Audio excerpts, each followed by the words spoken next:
Welcome students, welcome on my YouTube channel Discover Education. हमने chapter number 1 of FSc part 1 का हमने बहुत detail में डिस्कस किया। इसकी सारी वीडियोस भी अपलोड हो चुकी हैं। आज हमने जो है वो चैप्टर नंबर 2 डिस्कस करना है, जिसका नाम है बायोलॉजिकल मॉलिक्यूल्स। बायोलॉजिकल मॉलिक्यूल्स का मतलब क्या है? मतलब कि बायो में कौन कौन से मॉलिक्यूल्स का हम यूज़ करते हैं, एक इंसान को बनाने में कौन कौन से मॉलिक्यूल्स जो हैं वो अपना रोल प्ले करते हैं, एक इंसान को कौन कौन से मॉलिक्यूल्स रिक्वायर हैं उसकी बॉडी के लिए। ये सब कुछ बायोलॉजिकल मॉलिक्यूल्स का जो है ना, हम इसकी डिटेल डिस्कशन जो है वो एक बायो की ब्रांच है जिसका नाम बायोकेमिस्ट्री है, उसमें हम डिटेल से डिस्कस करते हैं। सबसे पहले आज हम इंट्रोडक्शन पढ़ेंगे, इंट्रोडक्शन टू बायोकेमिस्ट्री। बायोकेमिस्ट्री की डेफिनेशन से स्टार्ट करते हैं। बायोकेमिस्ट्री वो ब्रांच है बायोलॉजी की जिसमें हम करते हैं क्या डिस्कस, हम डिस्कस करते हैं केमिकल कंपोनेंट्स और केमिकल प्रोसेसेस जो एक लिविंग ऑर्गेनिज्म के अंदर हो रहे होते हैं। अब उन केमिकल प्रोसेसेस में कौन कौन से मॉलिक्यूल्स इन्वॉल्व हैं, ये सब कुछ हम डिटेल डिस्कशन करते हैं बायोकेमिस्ट्री में। मतलब कि बायोकेमिस्ट्री एक बहुत ही वाइड सब्जेक्ट है, बहुत ही इम्पोर्टेंट जो है बायो की एक ब्रांच है। अब एनाटॉमी और फिजियोलॉजी को समझने के लिए आपका बायोकेमिस्ट्री को समझना बहुत ज़्यादा ज़रूरी है। एनाटॉमी आपका यही मतलब है कि आपने इंटरनल जो है किसी चीज़ को स्टडी करना है। फिजियोलॉजी मतलब कि आपने एक एक ऑर्गन, एक एक फिज़िक को डिस्कस करना है, क्योंकि यही सब कुछ जो है वो एक बायोकेमिकल ऑर्गेनाइजेशन में भी डिस्कस किया जाता है। जैसे कि हमने फोटोसिंथेसिस को डिस्कस करना है तो आपके जहन में फ़ौरन ही आ जाएगा कार्बन डाइऑक्साइड का, फिर प्लांट्स का, फिर उनके वाटर का सारा प्रोसेस जो जाइलम फ्लोएम वगैरह का होता है, ये सारा कुछ आपके जहन में आ जाएगा। इसके अलावा अगर रेस्पिरेशन की बात करूं तो आपके जहन में ऑक्सीजन आएगी, वो भी एक मॉलिक्यूल है। डाइजेशन की बात करूं, मसल कॉन्ट्रैक्शन की बात करूं, इनमें लैक्टिक एसिड वगैरह, एटीपी वगैरह, ये भी सारे बायोलॉजिकल मॉलिक्यूल्स हैं। ये सब कुछ डिस्कस किए जाते हैं किसमें, बायोकेमिस्ट्री में। अब ये बात तो आपको पता ही है कि तमाम जो लिविंग ऑर्गेनिजम्स हैं वो उनकी बॉडी जो है वो ऑर्गेनिक भी है और इनऑर्गेनिक भी है। अब ऑर्गेनिक कंपाउंड्स वो कंपाउंड्स होते हैं जिनमें आप कह लें कि कंपाउंड्स ऑफ कार्बन और हाइड्रोजन होते हैं एंड देयर डेरिवेटिव्स, मतलब आप ये कह लें हाइड्रोकार्बन्स होते हैं। जिसमें आप कार्बोहाइड्रेट्स की बात करें, प्रोटीन्स की बात करें, इनमें कार्बन हाइड्रोजन बॉन्ड भी होते हैं। लिपिड्स की बात करें, न्यूक्लिक एसिड की बात करें। लेकिन अगर मैं इनऑर्गेनिक कंपाउंड्स की बात करूं तो इसमें कार्बन और हाइड्रोजन के डेरिवेटिव्स नहीं होते, मतलब कि हाइड्रोकार्बन के डेरिवेटिव्स नहीं होते। इसमें आप वाटर को डिस्कस करें, कार्बन डाइऑक्साइड को डिस्कस करें, एसिड को, बेसिस को, सॉल्ट्स को, ये सब कुछ वगैरह डिस्कस किया जाता है।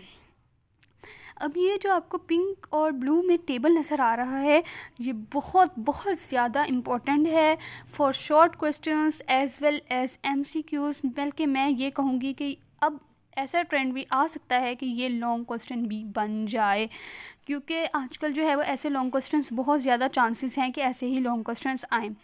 अब देखें, अब आप एक बैक्टीरिया में और हमने मैमल मतलब कि ह्यूमन में एक क्या क्या केमिकल कंपोनेंट्स हैं और उनकी क्या क्या परसेंटेज है, ये हमने डिस्कस करना है।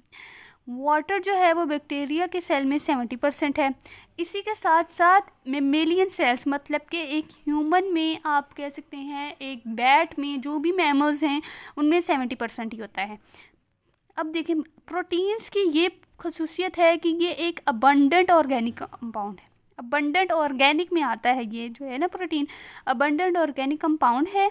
बैक्टीरिया में इसकी परसेंटेज 15% है, इसके अलावा मैमल में 18% है।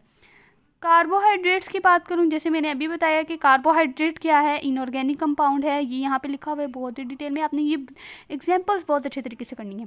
Carbohydrate is an inorganic compound and inorganic compound अगर बैक्टीरिया सेल में बात करूँ तो 3% है, और अगर मैं मैमल की बात करूँ तो इसमें 4% है। लिपिड्स की बात करें, लिपिड्स क्या हैं, ऑर्गेनिक कंपाउंड हैं। ये बैक्टीरिया में 2% होते हैं जबकि मैमल में 3% होते हैं। डीएनए की बात करूं तो ये क्या है, हमारे पास ऑर्गेनिक कंपाउंड है, ये 1% होता है बैक्टीरिया में, 0.25% होता है मैमलियन सेल में। अब ये देखें कि बैक्टीरिया में डीएनए ज़्यादा है, मैमल में कम है, ये बहुत इंपॉर्टेंट है एमसीक्यूज़ के पॉइंट ऑफ व्यू से। आरएनए की बात करूं, आरएनए क्या है, ऑर्गेनिक कंपाउंड है, इसमें 6% है, इसमें 1.1% है, ये भी बहुत इंपॉर्टेंट एमसीक्यूज़ है।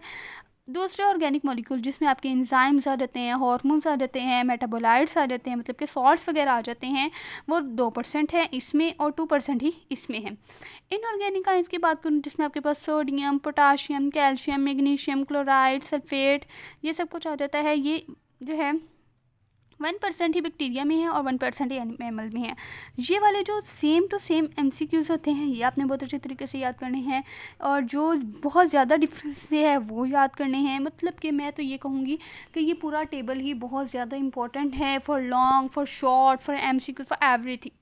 आपने जो लॉन्ग क्वेश्चन के लिए चैप्टर अटेम्प्ट करना है उसमें आपने एक चीज़ भी नहीं छोड़नी। आपके MDCAT के पॉइंट ऑफ व्यू से बहुत इंपॉर्टेंट टेबल है, आपके बोर्ड के पॉइंट ऑफ व्यू से बहुत ज़्यादा इंपॉर्टेंट टेबल है। अब आप ये देखें कि लिविंग ऑर्गेनिजम्स का उनके अंदर जो प्रोसेसेस होते हैं वो उनके ज़िंदा रहने के लिए कितने ज़्यादा ज़रूरी हैं। The survival of an organism depend upon its ability. किसी भी उसकी एबिलिटी क्या है कि वो कैसे केमिकल कंपोनेंट्स को लेता है और इन्हें यूज़ कैसे करता है। अब ये वाला तो आप सब जानते ही हैं कि हमारे अंदर जो है वो मेटाबॉलिज्म का प्रोसेस होगा तो ही हमारे अंदर जो है वो केमिकल प्रोसेस रन करेंगे। ठीक है, मेटाबॉलिज्म की डेफिनेशन क्या है कि तमाम जो प्रोसेसेस एक लिविंग ऑर्गेनिज्म, एक सेल के अंदर जो हैं वो हो रहे हैं वो कलेक्टिवली में एक मेटाबॉलिज्म को कॉन्स्टिट्यूट करते हैं। मेटाबॉलिज्म की 2 टाइप्स हैं, एक है एनाबॉलिज्म, एक है कैटाबॉलिज्म। एनाबॉलिज्म क्या होगा? एना का मतलब होता है बिल्ड करना, कैटा का मतलब होता है ब्रेक करना। एनाबॉलिज्म का मतलब है बिल्ड करना। एनाबॉलिज्म को एनर्जी रिक्वायर होती है, मतलब कि वो रिएक्शंस जिसमें सिंपल सब्सटेंसेस को मैं कंबाइन करूं और वो एक कॉम्प्लेक्स सब्सटेंस बन जाए। मतलब कि अगर आप इसके एग्जांपल लें कि मैं ईंटों को जमा करूं और वो एक बिल्डिंग बन जाए तो ये एनाबॉलिज्म का प्रोसेस होगा, बिल्डिंग प्रोसेस होगा। कैटाबॉलिज्म की बात करूं तो उसमें क्या होगा कि कॉम्प्लेक्स सब्सटेंस होंगे, उनको मैं ब्रेक करूँगी, एनर्जी रिलीज़ होगी और सिंपलेस्ट सब्सटेंसेस बन जाएंगे।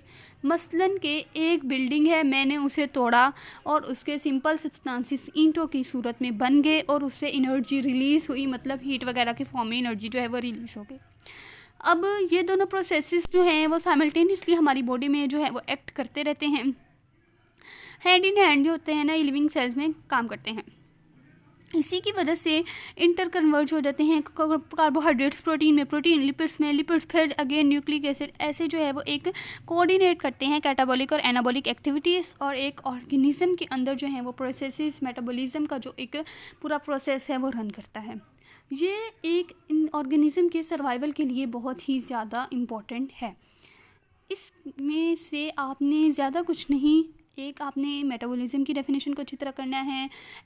इसमें से अगर आपने सिर्फ शॉर्ट क्वेश्चंस करने हैं, MCQs करने हैं, लेकिन ये जो टेबल है इसको आपने लॉन्ग क्वेश्चन के तौर पर भी अटैम्प्ट ज़रूर कर लेना है, आपने इसे बहुत अच्छे तरीके से याद करना है। शॉर्ट क्वेश्चन इसमें क्या बनेंगे? बायोकेमिस्ट्री की डेफिनेशन होगी, इसके अलावा ऑर्गेनिक और इनऑर्गेनिक की आपको एग्जांपल्स पूछी जा सकती हैं, मेटाबॉलिज्म, एनाबॉलिज्म, कैटाबॉलिज्म, ये सब कुछ शॉर्ट क्वेश्चन में आ जाएगा। लेकिन अगर मैं ये टेबल कहूँ ये MCQs में आएगा, एंड इसकी ऑर्गेनिक और इनऑर्गेनिक की जो एग्जाम्पल्स हैं ये आपका जो है वो MCQs में आ जाएंगी। इसके अलावा जो है ये पूछ लिया जाएगा MCQs में कि कॉम्प्लेक्स से सिंपल बने या सिंपल से कॉम्प्लेक्स बने तो कौन सा प्रोसेस होता है। ये सब कुछ बहुत ज़्यादा इंपॉर्टेंट है। होप सो आपको ये क्लियर हो गया होगा। अगर आपको ये वीडियो अच्छी लगी हो तो इसे लाइक और सब्सक्राइब ज़रूर कीजिएगा। अल्लाह हाफिज़।